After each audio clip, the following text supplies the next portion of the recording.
Et justement, nous nous rendons ce soir à Strasbourg, l'une des grandes villes test de ce scrutin. Catherine Trottmann brigue un 3e mandat, mais elle doit faire face à une dissidence à gauche, alors que la droite, elle, est plutôt soudée. Le reportage sur place de Stéphane Dubin et Stéphane Taponnier.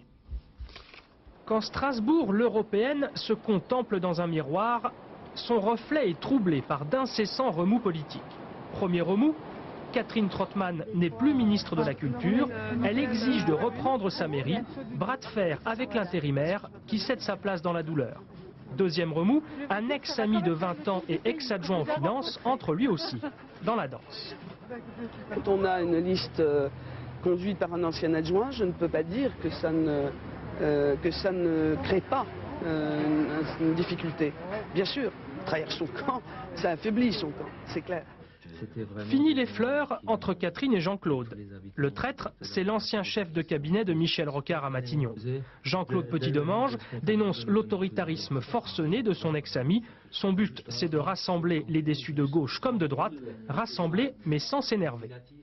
Mais je ne me suis pas fâché, j'ai cherché vainement, après avoir épuisé toutes les possibilités, de trouver des compromis pour aboutir et pour trouver des solutions. Vainement, je n'ai pas abouti, je le regrette. Et le maire sortant, sa grande qualité, ce n'est pas la culture de la négociation, c'est le moins qu'on puisse dire.